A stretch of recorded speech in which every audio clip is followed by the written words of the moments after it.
And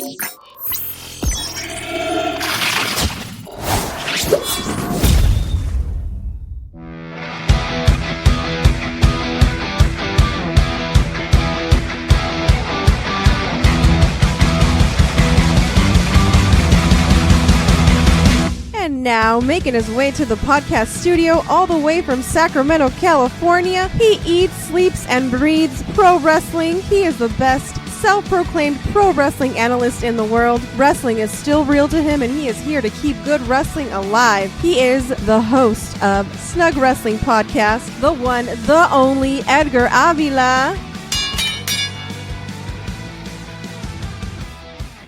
What a crazy episode of Smackdown we just got done watching today. What's up, everyone? How's everyone doing today? Welcome back again to Snug Wrestling. This is episode 15, and this is the Smackdown edition, the weekly Smackdown edition. This is July 21st. SummerSlam is right around the corner. It is 2 weeks away, and things are getting interesting here on the Blue brand. But before we get into that, just really quick, please be sure to hit me up on all of my socials at Snug Wrestling. Anywhere that you can think of, I'm there. I'm even on Facebook now, so be sure to hit me up on there as well. And when it comes to podcast platforms, man, I'm like everywhere, like at least in like 10 or 11 different podcast platforms. So wherever you are, whatever you use, look up Snug Wrestling and you will find me there most definitely. SmackDown starts off with Jey Uso and the recap from last week. And of course, this is how the show must start. This is the best story in wrestling today. Like nothing else can top this. So to open and close the show, and even sometimes at the top of the hour as well, there will be something with the bloodline. Jimmy is still MIA, so Jey Uso comes out alone, unfortunately. When are we going to see Jimmy come back? It has not been announced yet. Probably SummerSlam, I'm guessing. Jey Uso last week, he got all fired up during his promo, and he said that he's the head of the table now. He's the real tribal chief.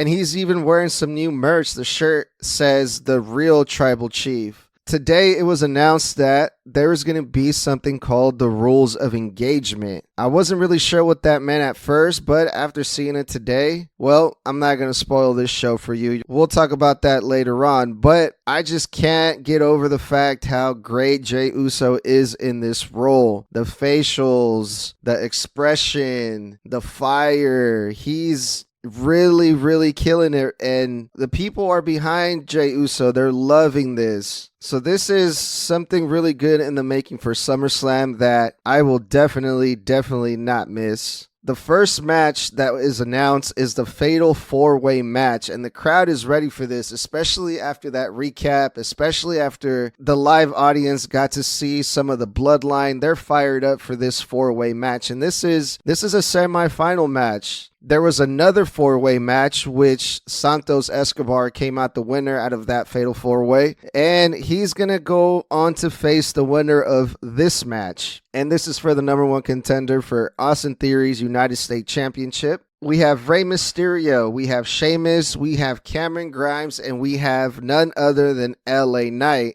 LA Knight gets some mic time. He says 5 words, and the crowd is going wild over this LA Knight, man. This guy is so over. Before the match started, there was a few NXT stars that were shown in the picture frame. They are in Orlando, Florida, which is home of NXT. So a lot of NXT talent here on this show. In the crowd, backstage, they're everywhere. So the match begins, and the people are behind LA Knight all the way. They're chanting for LA Knight even more than they're chanting for their own Hall of Famer, Rey Mysterio. Austin Theory is watching ringside, and the winner of all of this will be facing Austin Theory for his title at SummerSlam. So this match was actually pretty good. I'm usually not a fan of these fatal 4-way matches, but this match had a little bit of everything, including this spot that I've never ever seen before. I've been noticing lately in these multi-man matches, every single match, not just in WWE and AEW, they do this spot, this corner spot. There's a guy in the top rope, and then 2 guys go up there for the superplex, and then the 4th guy goes under and power bombs the 2 guys that are holding the guy at the top rope for the superplex. Now, I know that's kind of hard to imagine, but picture this. LA Knight had Rey Mysterio in the superplex form in the top rope. Grimes had LA Knight in a German suplex position. And Sheamus had Grimes in a power bomb position. And all 4 men ended up taking a bump. That was unique. I've never seen that before. I've seen the other spot that gets done in every single multi-man match. I thought this is what they were going for, but it was completely different. It was unexpected, and it was kind of exciting. Sheamus, I've also been noticing he's been doing a lot of top rope spots recently, which is new, especially for Sheamus, a guy his size. I'm not used to seeing him going to the top rope and doing those high-risk maneuvers. Theory ends up getting involved and takes out Rey Mysterio, which causes Santos to come out, one of the finalists, and attack Austin Theory. Rey Mysterio expectedly won this match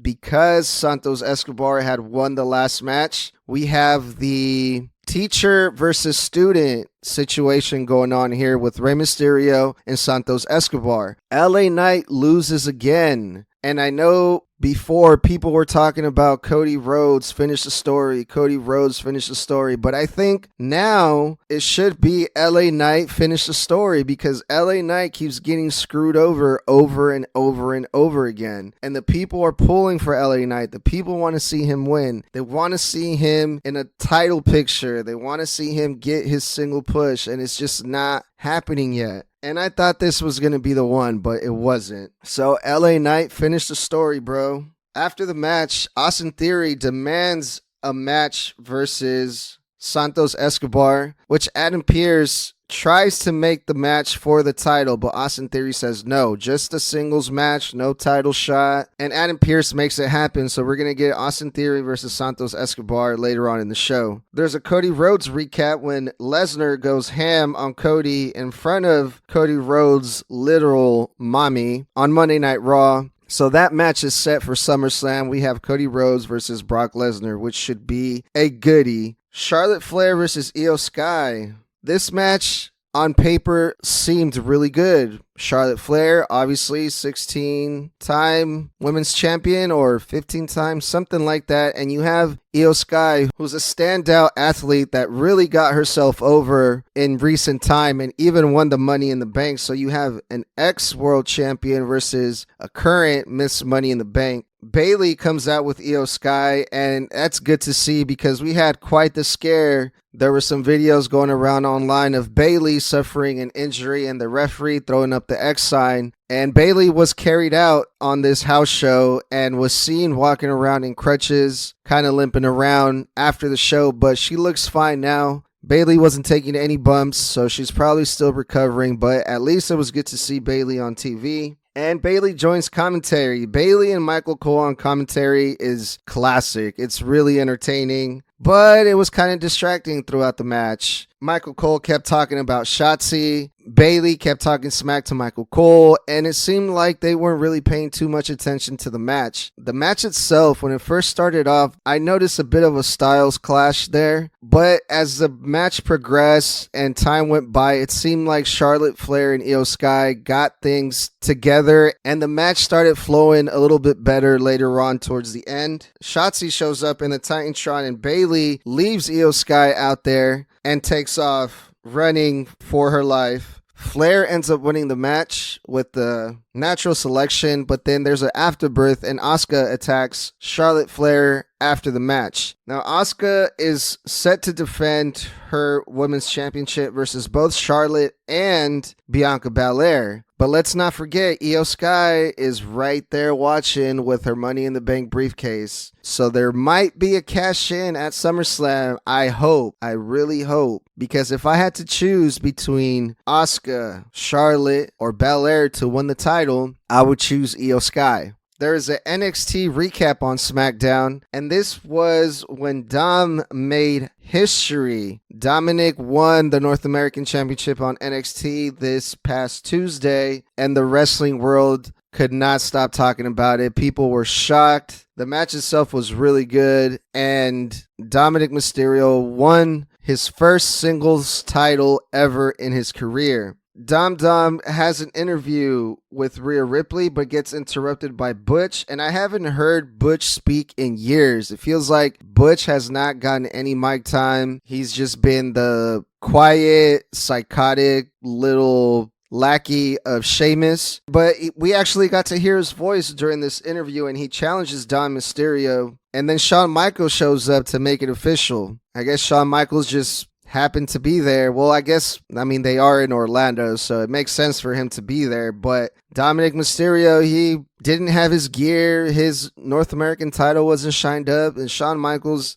being the terrible boss that he is going to make Dom defend his title versus Butch later on in the show. Roman, Solo, and Paul Heyman are backstage. Not a word is said, but Roman is holding and looking at that red necklace that he always wears and catches Solo looking at it too. And he just mugs Solo. So this red necklace, it means a lot to these men, including Jey Uso. So much so that I mentioned before in other episodes that the titles haven't even been acknowledged, no pun intended, by Jey Uso in this whole situation at SummerSlam. It seems like this whole thing, it's about who's the next tribal chief, and that red necklace, that's the prized goal. That's the prized possession there that at least everyone in the bloodline has their eyes set on. Austin Theory versus Santos Escobar. I don't understand why this match was made. I mean, I get that Santos Escobar attacked Austin Theory at the beginning of the show during the Fatal 4-Way. Santos, he's one of the finalists, and he's going to be facing Rey Mysterio at the finals for the number one contender for Austin Theory. So if Santos Escobar beats Rey Mysterio, then he's going to go on to face Austin Theory at SummerSlam. But Santos Escobar is already having a match with Austin Theory. So if Santos beats Mysterio, we're going to see Santos Escobar versus Austin Theory again at SummerSlam. Now, Santos Escobar, he's a great athlete, great luchador, great wrestler, but I just don't see Santos Escobar versus Austin Theory at SummerSlam. I mean, Austin Theory just came back from beating John Cena at WrestleMania, so you go from John Cena to Santos Escobar. So I'm going to take a long jump here and say that Rey Mysterio is going to beat Santos Escobar, and Rey Mysterio has to go on to face Austin Theory at SummerSlam because just the name itself, you have a big household name like Rey Mysterio and a big stage like SummerSlam. Business-wise, it just makes more sense to have Rey Mysterio versus Austin Theory at SummerSlam. Unless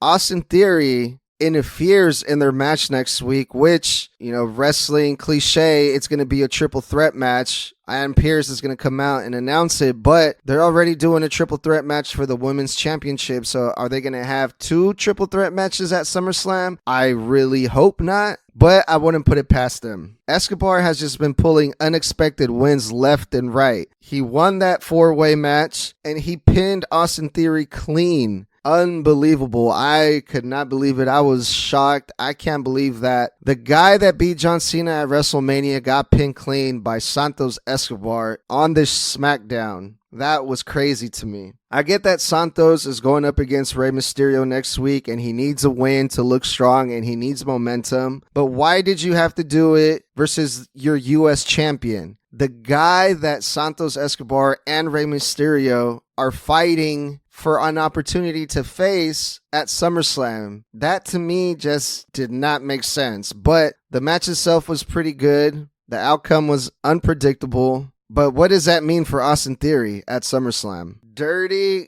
Dom Mysterio versus Butch At the beginning of the match, Butch is all over Dominic, and Rhea tries to hand Dominic a chain, which Rich Holland comes out and takes the chain away from Dom. And that gave me WrestleMania flashbacks because they did the same exact spot with Bad Bunny, which started the whole LWO versus Judgment Day feud. Pretty Deadly came out, and the guy from Pretty Deadly, he's in a wheelchair, which I thought was funny because he separated his shoulder, not his legs, so he should still be able to walk, but he's out there in a wheelchair for some reason. Pretty Deadly gets chased away by Rich Holland, including the guy that was in the wheelchair. Now, I'm sorry, I don't remember the guys from Pretty Deadly, their individual names, but the guy that was in the wheelchair just got up and took off. Michael Cole says, "Oh my God, he's been healed." I believe that was a little homage to good old Brother Love. I love you. Dominic Mysterio ends up getting a win. He tries to pin Butch, but the referee does not count because Dominic's foot was under the ropes. Well, look at that. A referee that's actually doing their job. Dominic Mysterio rolls Butch closer to the center of the ring and pins Butch 1, 2, 3 with the help of Rhea Ripley, who seems to be getting involved a lot in Dominic Mysterio's matches. But Dominic Mysterio retains his NXT North American Championship. And it's time, the moment that we have all been waiting for, the Bloodline and Jey Uso come out. And this was a contract signing. This is what they meant by rules of engagement. They did not want to call this a contract signing because, honestly, if you were to announce last week that Jey Uso and Roman Reigns are going to have a contract signing, I probably wouldn't be too excited for it because I've seen them millions of times, because I already know how these things usually go. But instead, they said the rules of engagement, which is like, oh, whoa, what the fuck is that? That seems interesting. But Jey Uso crumples up the contract and says, we don't need no contract. Never seen that before either in a contract signing. We don't need a contract at a contract signing. Well, okay then. He tears up the contract and says this is a tribal combat, which means anything goes, no DQ, no holds barred. And for this situation, for this storyline, it's justifiable. It makes sense to have a gimmick match for these two. But Roman says, do the elders know about this? And Jey says, yes, this was their idea. Throughout this segment, Roman Reigns kept calling Jey Little Jey, trying to put him below Roman Reigns, trying to make him smaller than what he is and trying to sun him. And it's tribal combat now. Roman Reigns leaves the red necklace on the table. Roman and Jey give each other some type of salute or form of respect because they're about to go to war at SummerSlam. At least that's what it seems like. And then Solo Sikoa tries to attack Jey Uso, but Roman stops him. Because apparently there's rules now when it comes to these rules of engagement and tribal combat. But then Jey Uso hits Solo Sikoa with the super kick. So it looks like Jey Uso and Roman Reigns, there's not going to be any physicality before SummerSlam. They're going to wait until the pay-per-view for them to get their hands on each other, which that's what they should do. You want to make the people wait for Jey to get his hands on Roman and vice versa. But all this talk about rules of engagement, tribal combat. Now, in my time watching wrestling and all my 30 plus years of life, I'm not going to say how old I am, for real. I've never heard of this before. I've never seen this tribal combat thing done. So is WWE going to explain any of this to us? Like, are we going to get some video packages, some vignettes? Because there seems to be a lot of gray areas here that we are kind of in the dark. Like, what does all of this mean? Like, tribal combat, it's a no DQ match. Rules of engagement, it's a contract signing. Like, the red necklace, if Jey Uso wins, is he the next tribal chief? That hasn't been said either. So there's a lot of holes here that need some explaining. In WWE, they're usually good about explaining stuff, but right now they're kind of keeping people in the dark. But also, I think that's part of the fun. I think that's what makes this so interesting. It's not knowing what's happening, not knowing what's going to happen. But that was Smackdown, everybody. And be sure to hit me up at Snug Wrestling on all of my socials. Thank you guys for listening, and we will talk soon.